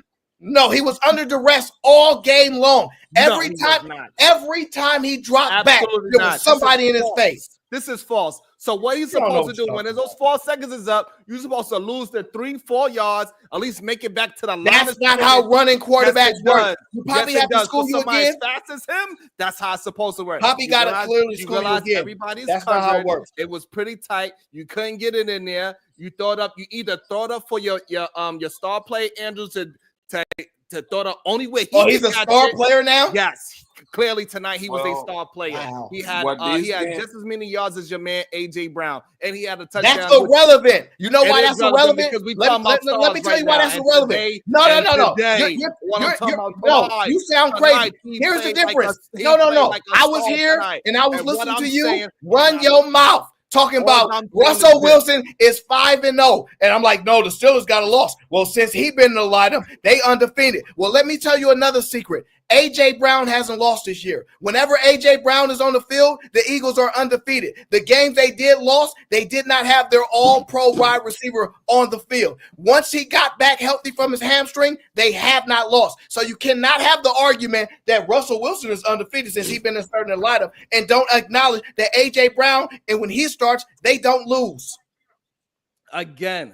No, ain't no again. All-pro wide receiver against a serviceable quarterback. Let me substantiate it. This is what happened. Lamar Jackson was supposed to take the sack or at least make it back to the line of scrimmage. So that's where he give his goddamn kicker a chip shot. A nice little 20-yarder, a nice little 30-yarder chip shot. That would have been 6 points on the board. And then that forces Jalen Hurts to actually play. And clearly he couldn't play tonight because he only had 118 yards. He was playing horrible.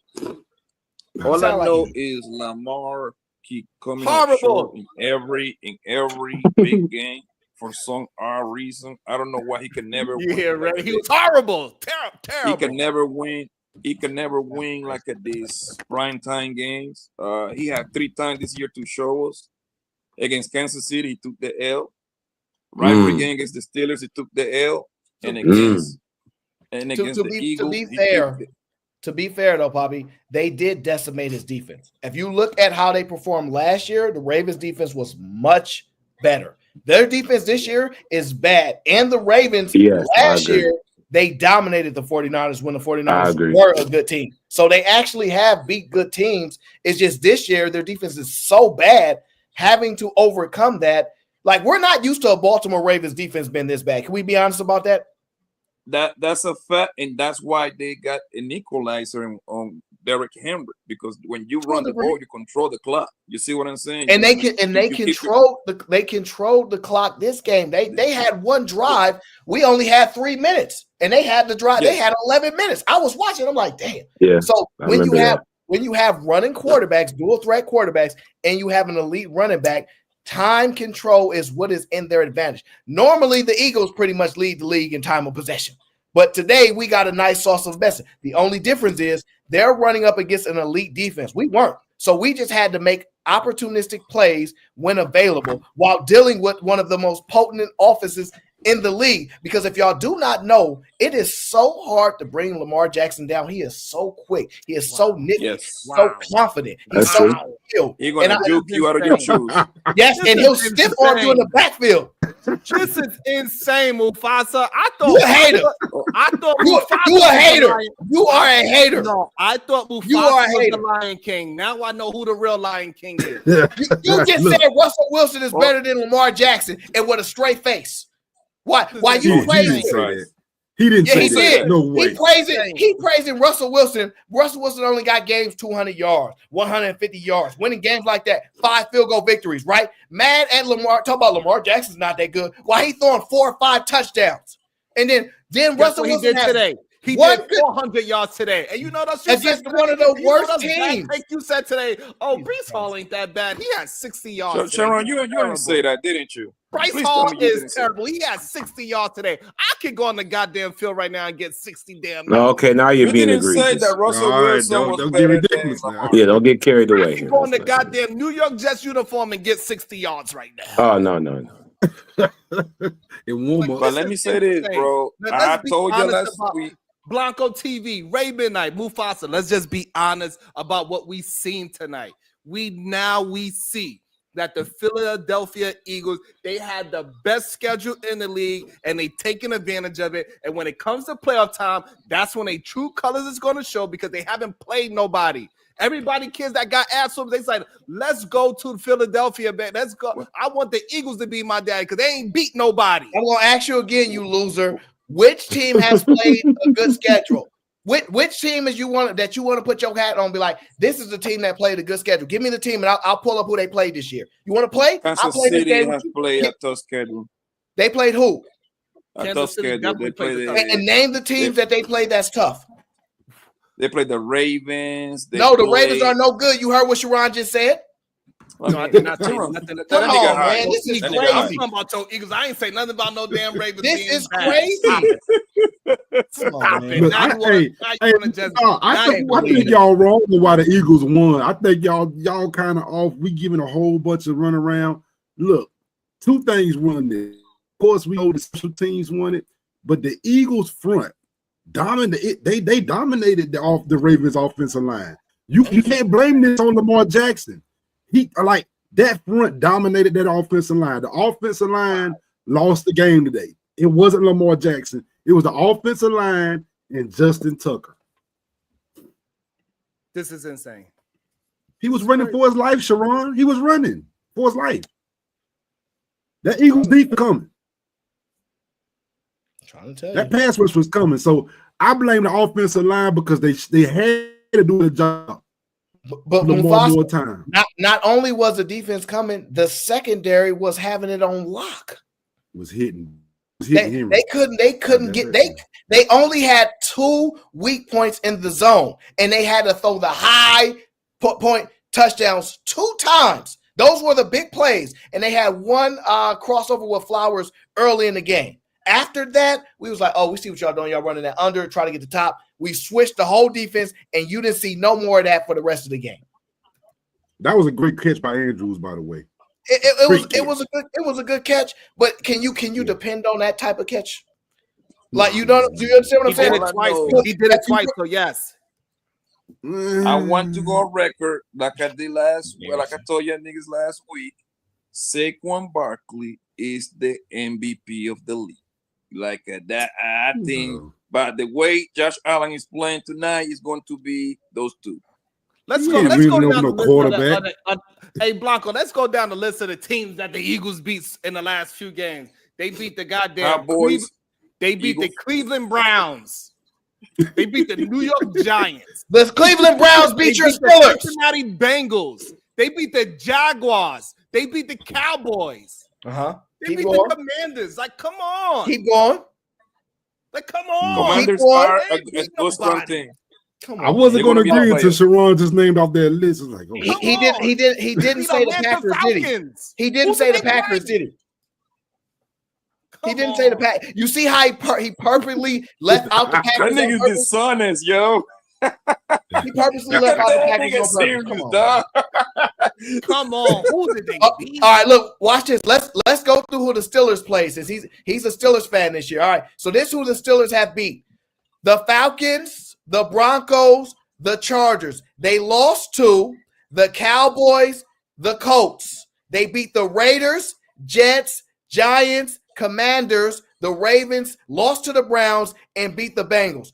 Which team has beat actually better teams? I'd argue the Eagles clearly have beat more teams with winning records. You sitting there praising Russell Wilson. Wow. That's how we know you phony. That's how we know you phony. Because you trying to call out a schedule. You can't call nobody else that actually has a better schedule that actually have a bunch of wins. You can't.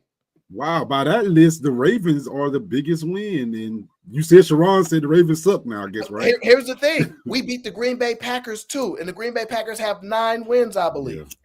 Yeah. So he can say whatever he wants. Okay, but his Steelers lost to the Cowgirl. They freaking lost. I don't want to hear nothing from this man. All right, so you got how many teams that's over? How many teams y'all beat that's over 500? That's not the question.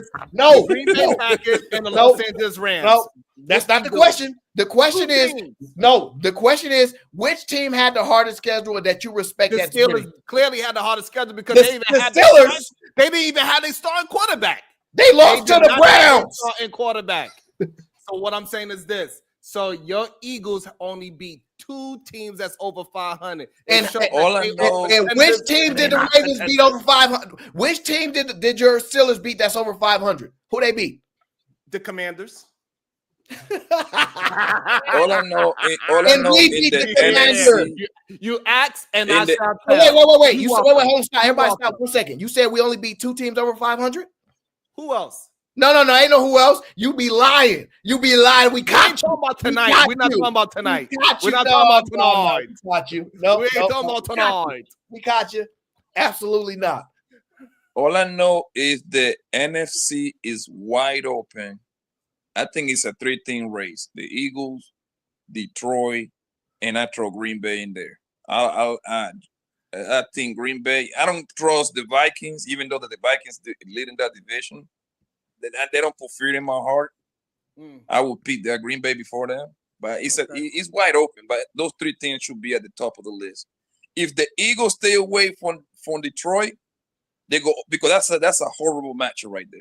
That's a nightmare. I think that's a great matchup for us. No, it ain't. You don't want the smoke. Then niggas will hang 40 on your ass. Poppy, listen, when we run into them, I'm gonna holler at you. Because since I know you confident about it and I know you got it, we gonna talk. Because I got all these people screaming this stuff. I'm gonna make them stand on it this year. I'm gonna tell you what is a nightmare matchup. What is your weakness? What is our weakness? We're top 7 in every category, top 5 in most. Hey, listen. Your back end defense is your weakness, bro. Absolutely not. Okay, cool. All right. Don't worry about it. I hope we're good to the playoffs. Yeah, I don't got no elite secondary. You're 100% wrong. We sold up our back end, sir. We sold last year. You would have had that argument when we got C.J. Gardner, previous Pro Bowler, and our other guy's a Pro Bowler. I mean, he left with a concussion. Our rookie cornerback, they don't want to throw to his side. They terrified. And obviously, big play Slay went down, and he can be vulnerable. But at the same time, nobody holds people to 0 points. So we're not going to have to hold nobody to 0 points. But if you watch the games, nobody's – as a matter of fact, just to prove the point, we lead the NFL with the least amount of 20 yards plays given up. We're number 1. We don't give up big play. We're literally number 1. That is literally an attachment to say, oh, your back end is really good. Wouldn't you acknowledge? No. Yeah, your back end could be got it, bro. Being number 1 in the league, but allowing the least amount of explosive plays, and you would say our back end is not the best. That is asinine, Poppy. Even coming from you, you know that you're making an emotional ploy, and you're pulling from something that's last year. There's no way you're saying that secondary is that bad this year. You could say that last year, but if you look at the numbers, we're literally number 1. We do not give up 20-yard plays. We're number 1. Listen, brother. My thing is the Giants. There is no way I can fix my mouth to say you do everything right. I'm sorry. Hey, speaking of, is everybody good with the Eagles and Ravens? Everybody got their full thoughts out? I can't wait to see y'all, man. I can't wait, man. It's going down. Because to hear this BS y'all talk about, Jalen Hurts didn't play that well. He only threw the ball like 11 or 12 times. So they couldn't force him to throw the ball. But you also have to take into understanding that we did not have the ball as much as the Ravens did. If you look at total plays ran, we didn't run as many plays. So think about it. Let me dumb it down for the people who don't know sports. If you look at the NBA, if one team shoots 87 times and the other team has more possessions, and they shoot 77 times, it won't shock me if the other team has more points. So it's not shocking that Jalen Hurts did not throw a bunch of yards because he doesn't have a bunch of attempts. If your argument was he threw the ball 30 times and can only muffle up 100 yards, I'd be like, you got it. You right. You got it. But unfortunately, that didn't happen. He threw a clutch touchdown and he ran for one. You can hate all you want, but he won. And anybody else, since when you're not hating, you be like, well, Russell Wilson, all he does is win. They can score 5 field goals and you'll say he had a good game. I'm not falling for this BS. I'm not taking it today. You saw what the Eagles did against the number 1 offense. They showed you they're the number 1 defense, and you up here hating because you mad. You mad because Saquon got the end zone and they kept your King Henry out of the end zone. That's what you mad about. That's what you mad about. And I understand it. But if you want to talk sports with me, you're going to have to learn how to talk sports with me. That's fine. All I know, Russell Wilson had over 400 yards today. That's what I do know. That is a fact. He had over 400 against a winning team. Oh, wait. Does winning teams matter to you now, or it don't matter? Because you just a second ago you was arguing about schedule, winning teams. Are the Bengals a winning team? He got a tougher schedule. He has a tougher schedule. Y'all see how he flip flop? Do y'all see how he flip flop? I understand. His new name is Flip Flop. No, hey, listen, his new name is Flip Flop. This is crazy. Hey, Mufasa, I get it. It hurts to see that the Philadelphia Eagles have a weak schedule. They next 5 games, only 2. They next 7 games or 6 games, however many it is. It's only one team that is in danger of. You haven't made an argument. But wait, are you arguing the Steelers? Wait. Is the Steelers schedule better in the NFL? And their schedule is showing that they took advantage of the easiest schedule in the NFL. It is what they beat 2 teams over 500, and it's okay. Good job, Eagles. You took advantage of the NFL because clearly the NFL knows how to write a story. This is pathetic. Wow. Speaking of the fix is in. Go ahead, Mufasa. You got one more thing to say? Go ahead. Hold on. You know what? I do got a question about this game. Now, we had a dynamic backfield between this game right here.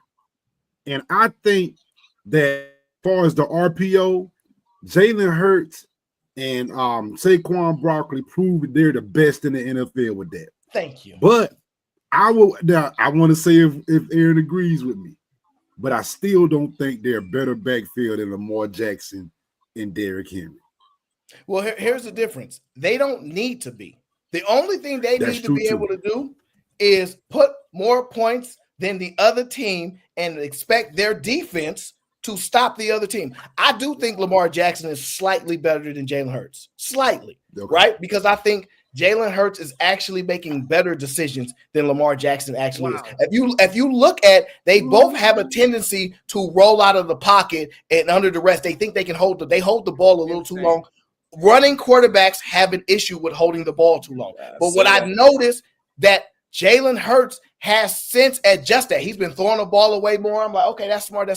But Lamar Jackson, because he's explosive and dynamic, and he'll make that big 30, 40-yard bomb, and y'all be like, woo, when he gets sacked on 3rd down and lose 25 yards, you're like, dang, we out of field goal range. And Jalen Hurts has been cutting that out of his game. So I understand that, yes, Lamar Jackson's slight edge, but I'm not giving nobody an edge over Saquon, because the difference between Saquon and everybody else is Saquon is the only running back in the league that at any moment he can go 90 yards down the field. At any moment, one juke, one cutback, he's gone. There is no other dynamic running back in the league but him. And I watch everybody. He is the only person where I'm like, yep, I agree with there it is.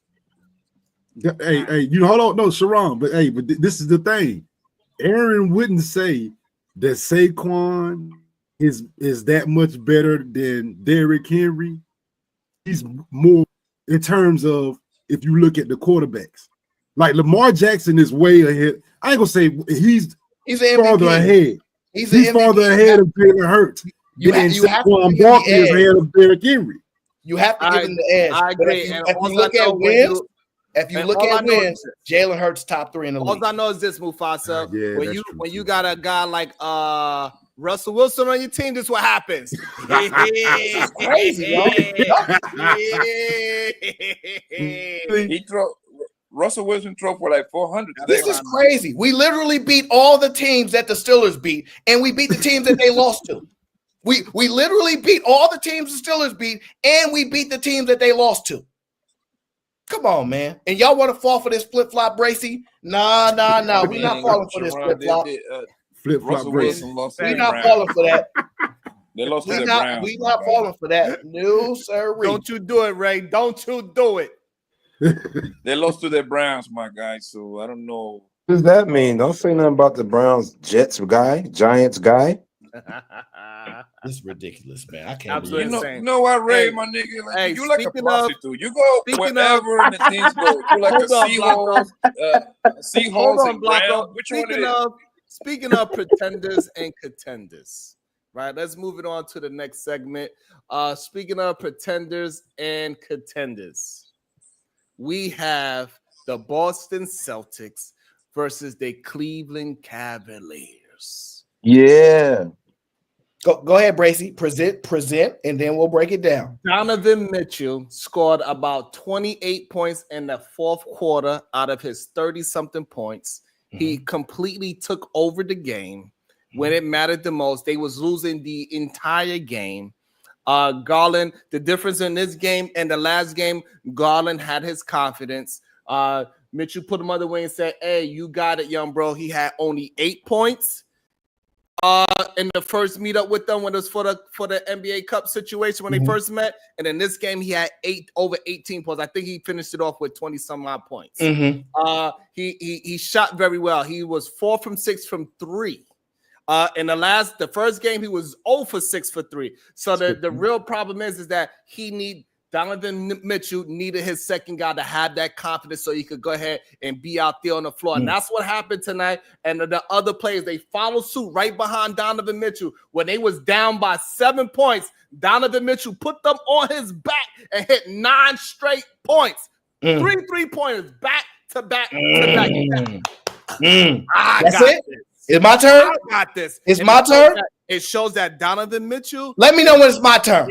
He is a class act in this league. He is somebody that could take over a game in a very pivotal moment. He's there for the clutch.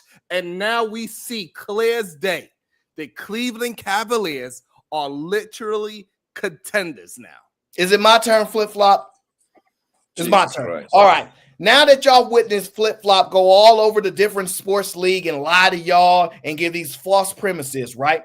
He liked to talk about, you just heard him say, the only difference was he needed his number 2 player to step up. What he didn't acknowledge, right? Because the last time they played Boston, they lost. And the biggest difference between their victory today, Jaylen Brown, the MVP of the finals, wasn't on the court. Did Sharon flip-flop Bracy's acknowledge that? Absolutely not. Say that.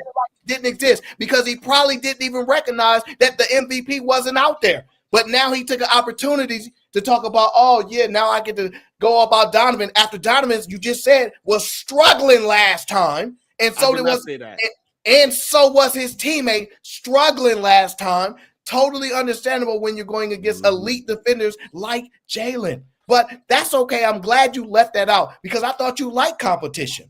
I thought you said these weak teams. Well, don't you think Boston is a much weaker team without the Finals MVP in the lineup? Don't you think it's possible? I didn't even recognize him. I didn't even know he was. You ain't recognized him. Wow. Flip-flop Gracie is now platinum. He done sold 10 lies today. He's 10 times platinum, Mr. Flip-flop Gracie. Hey. Those Cavaliers are 100% pretenders. I'm taking every single bet. I'm going to my little piggy bank and I'm betting every last penny I got, which is not a lot. I'm betting it all. Any Cleveland Cavalier fan that want to bet that they team winning the championship, I'm taking all bets. Every single last dollar. $1, $10, $100. So who y'all going with? The Celtics? So everybody jumping on the Celtics bandwagon this year again? Is that what y'all doing? And I also want to say, hey, listen, we got about 40 people in the building. We need y'all help to push out the sports show. As you can see, we are doing our damn thing. Make sure you hit that like button and that share button. Is really important that we push different content out into our space. We need y'all help. We're going to be here rocking with y'all. We need y'all to rock with us. Thank you for everybody that's always joining with us while I cook Aaron 0-4 up every single night. bad takes that he give every day. And I'm here. You know what my name is. Hashtag best take Bracy. Make sure y'all hit that goddamn share button. That help us get on to that goddamn They can clearly see. I know what I'm talking about, and you don't. They can clearly see that. They got eyes and they got ears. Can I before the other gentlemen get in on this, before I say something to this? The season is too soon, right? I mean, nobody paid attention to the NBA after the All-Star Weekend, which is in February, right? Unless it's your team. The Cavaliers are playing strong. They're playing good. It's a young team, young, fresh team being led by Donovan Mitchell. I like him a lot. They are probably the third or fourth best thing in the East. I'm sorry, brother. In the East, you got, of course, the reigning champion, the Celtics. You got to throw. The Milwaukee would beat the shit out of the club. Milwaukee. Did he say Milwaukee? Let's go, Slimmy. Let's go, Slimmy. In the 7-game series on the playoff, Milwaukee will beat the dogs out of Cleveland. You mean this year Milwaukee will beat this Cavs this year? Yes, man. Why you keep repeating what I'm saying? No. You hear me? Y'all haven't beat us yet. Y'all haven't beat us yet. Milwaukee hasn't beat Cleveland yet. You paying attention to what is it, like game number 18, 19 or the NBA? You're those bananas. Aaron, let me let this guy. Let me let him know. Let me let him know. You're those Bucks that you're speaking of are not the Bucks without Drew Holiday, who is now with them Celtics. That is okay. So them Bucks have been terrible since Damian Lillard been over there. Oh, wait, guys, today. Sharon, get your people on. Okay, you're right. Now let me say something about the. Go ahead, Blanco. Hold on, let me finish what I'm saying. Drew Holiday had a terrible game. He scored like 6 points, 5 points, something like that. That's true. And Cavaliers. It's still won by what, like 3 points, I believe. It was like a 3 or 4 point game. Yeah, something like that. Minus to me, Jaylen Brown is the best Celtic player to me because he's a two-way player. That's me. I pick Brown over Tatum. Tatum just happened to be a better offensive player. I think you're off on that one, but I understand that you're slightly. I like Brown better. Hey, but my issue with the Brown that's a personal choice. is that. There's like I'm gonna just tell you what the difference is. I agree he's a better two-way player. The difference is Jason Tatum offensively is more potent because he actually can dribble, crossover. He's actually really skillful. If you look at Jaylen Brown, he does not have a left hand. If y'all truly watch his game, he struggles going to his left. If y'all have ever watched him, that is his biggest struggle. But I agree with you. I agree with you. He is the better two-way player because Jason Tatum does not play enough defense. But what Tatum brings offensively causes the disruption that allows Jaylen Brown not to get double teamed. I believe Jason Tatum can beat double teams. I don't believe Jaylen Brown. Go ahead. I give you that, Aaron, right? I say that. And they have Porzingis Jason, tonight too. I say Tatum is a big better offensive player than Brown. But when Tatum go cold, bro, that man goes super cold, man. Nice. Like, homeboy can go 2 out of 20. Blanco, let me bring in somebody that is actually he understands the game of basketball. What's your thoughts, Slimmy? Are the Cleveland Cavaliers contenders or pretenders after tonight's performance? Let's go, Slimmy. Let them know. Well, the thing is, right now, the way the Cavs roster is and what we doing, we overachieving. Woo! We overachieving because we still have a very small backcourt. You cannot win with two really small guards. True. So what people are saying, are they pretenders? As of the way the roster is right now, they are overachieving and they are pretending. If they get another piece, if they get another piece that put Slimmy in the box. I want him in the box. If they get another piece to complement Donovan Mitchell at guard, not Darius, a taller guard. Garland as quick as quick as Darius Garland is, he is so much of a liability defensively. True. Yes, he's an extreme liability. He didn't show that tonight. Yes, he did. Wasn't there. Listen, wait. No, he did not. No, they showed that they want to put him on a pick and roll, and that young man held his own. How you gonna tell this Cavaliers fan about his team? You a Jets fan. tonight, Derek White wasn't there. Slimmy's right. This is what he does. He shows up every once in a while in big games. He'll show up. When it comes to the playoffs, I've never seen him. Well, Slimmy, never seen him. Slimmy, this is my question to you as Ben. I'm assuming you're a lifelong Cavs fan. This is my assumption. Yeah, hell yeah. Okay, all right, cool, bet, right? Jesus Christ. Both of us. I just want to ask you, are you a big-time basketball lover or are you just an occasional watcher? No. I love basketball. Perfect. So now I'm dealing with somebody that knows sports, that's seen champions of the past, that can call the game. My question to you is, do you really in your heart believe Donovan Mitchell can be the 1A player, the finals MVP of a championship team? Yes, he can. Not with Darius Garland. Not with Darius Garland next to him, though. It's not gonna work like that. We need a bigger guard. Kevin Durant, bro. It's not gonna work like that because I can't see it, Slimmy. I played it in my head a bunch of times. I'm like, there's no. You just see what he did in the fourth quarter, yo. I've seen him do this in Utah for years. I've seen him drop 45 balls. He went mano a mano. I've seen him do it. But when it comes down to the best teams, he cannot be the best guy on your team. Like, let's be honest.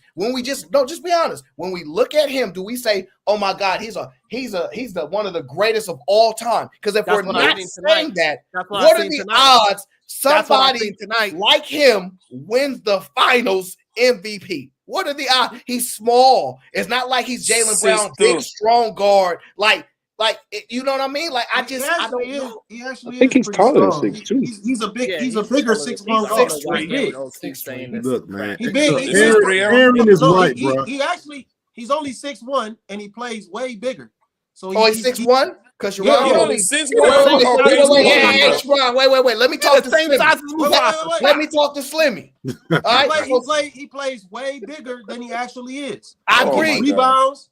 Listen. I thought he was way taller than 6'1". I'm 6'1". Donovan Mitchell. I think he's a good spokesperson for the NBA. I think he's a good character guy. He puts his all into it. But when I watched them get exposed, what I saw LeBron do when they needed to expose him is put him in the pick and roll and made him play defense.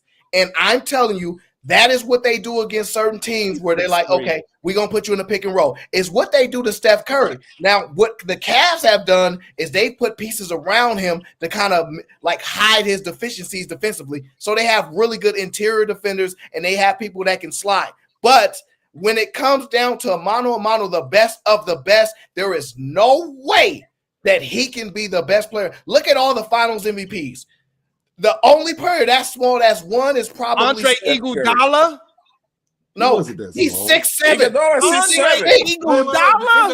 Iguodala is 6'7", genius. He wasn't even starting. That's what I'm saying. Donovan. But Iguodala wasn't even starting. No, guys. That's an irrelevant thing because when he won, that's after Kyrie got injured. Because remember, they won that game and went up 2-1, and Kyrie couldn't play no more. And that's why they end up winning. And they gave him MVP for LeBron dropping 30 every game. All right, fine. We knew they wouldn't have beat the Cavs with Kyrie. We knew that.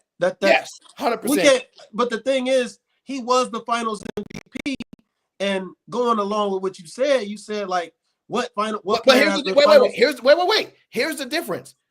He's not the best player on the team. So even if somebody steals a finals MVP, which occasionally can happen, because realistically, would you say Jason Tatum or Jaylen Brown's the best player on Boston? Who would you say? Clearly, it's Jaylen Brown.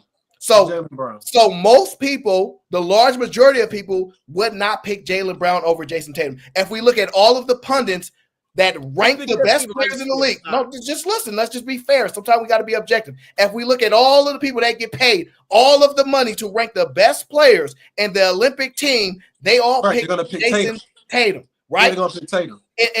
And that's how Boston treats Jason Tatum and Jaylen Brown. They don't think Jaylen Brown like he's better. Hold on. But Aaron, the reason why they pick him, that wasn't because of his skill. That was because of politics. Reebok did that to Jaylen Brown. That wasn't because of Jaylen Brown's playing ability. It didn't have nothing to do with that at all. I agree with that. Are you kidding me? Yeah.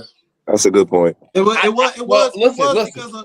It was because of politics. It was because of politics. You can call it. Listen, you can call it politics. Is there any politics that can keep LeBron James off the Olympic team?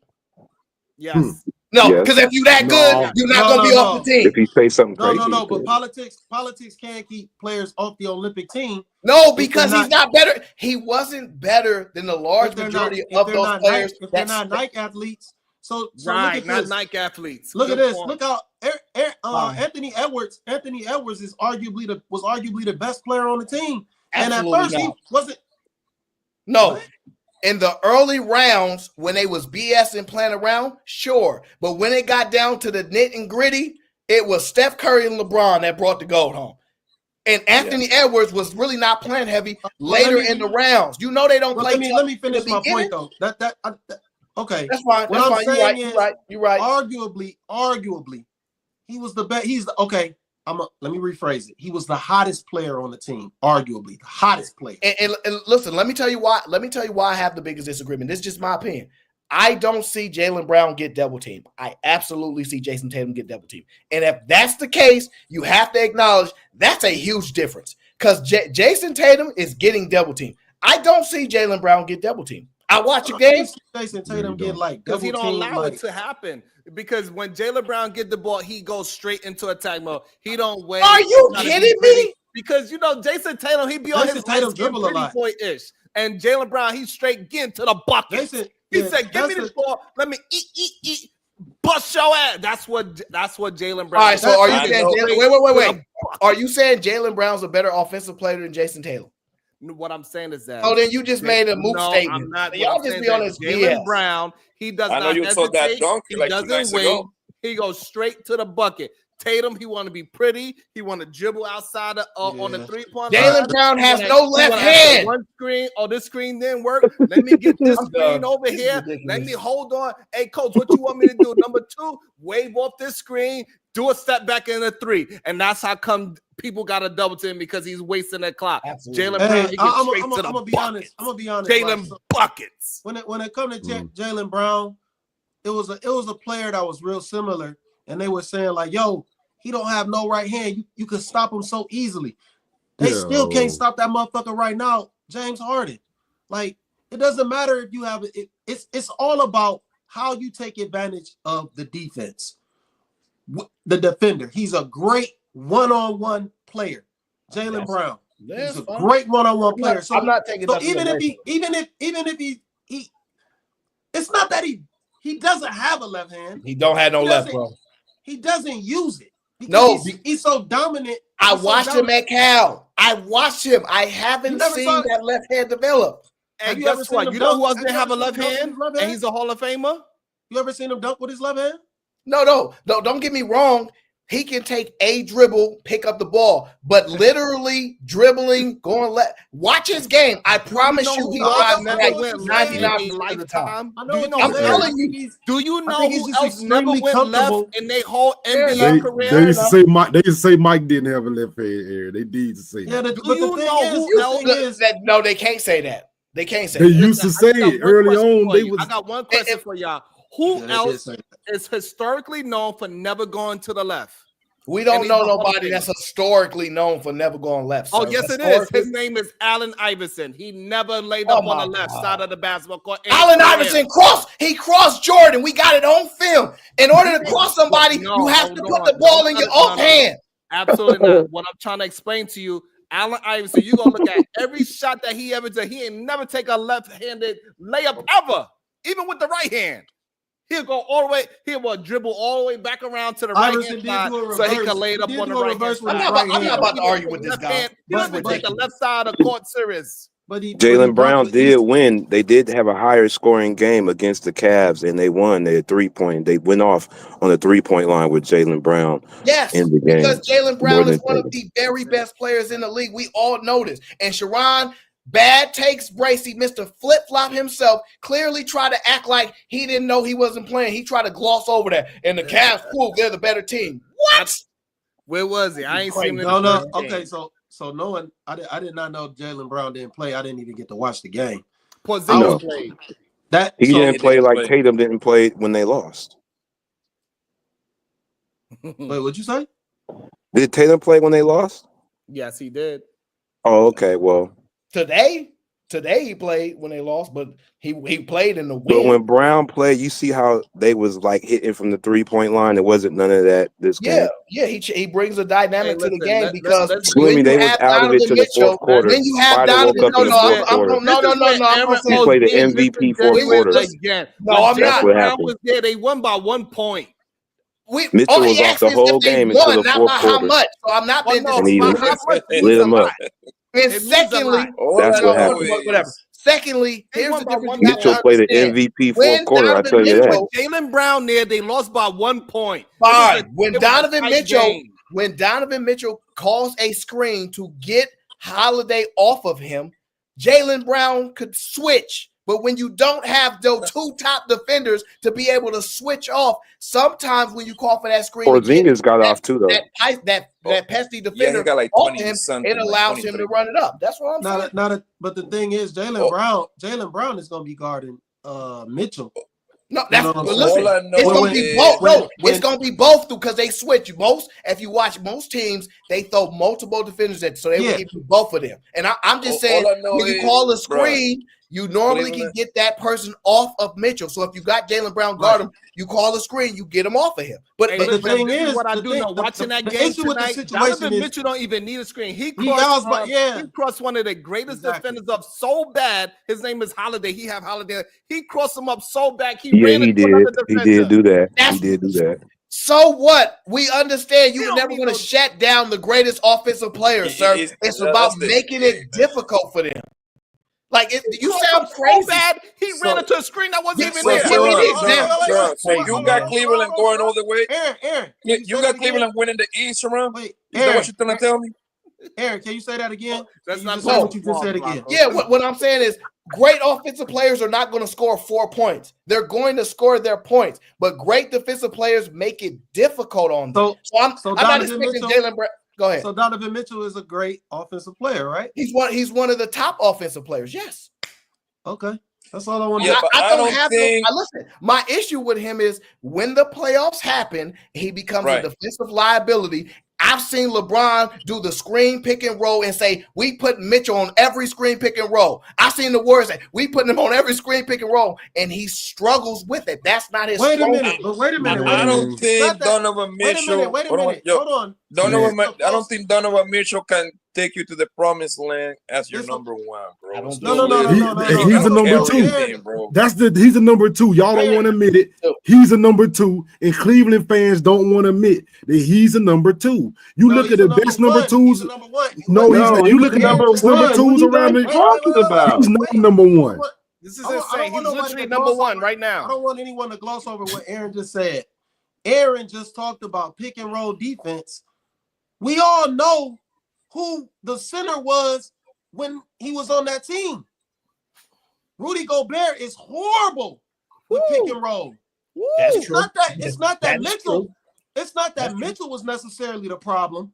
We just know Rudy Gobert can't do anything. Wow. Because in Cleveland, it's not him that's the problem defensively. It's Garland.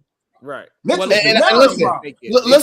I don't have a problem with that take, but the issue is he can't fix Garland's deficiencies. Now, if you told me he was going, Garland did it tonight. They did exactly what you said. There's no Jaylen Brown. Nobody gets this hype when an all-star player is out of the lineup. We don't even got Max Strus yet, Slimmy. We don't even got Strus yet. Look, they was switching. Listen, they were switching Garland on Jason Tatum, your offensive guard, right? They was switching on him. His all 6'8", and guess what? He did not score one bucket on 6'1" Garland because Garland held his goddamn own. That's what he did. Garland did better. He did better tonight. Tight defense because he had tenacity. What's the best, you know how I deal with New Yorkers? I deal with New Yorkers like I deal with New Yorkers like New Yorkers, so I'm sick of you.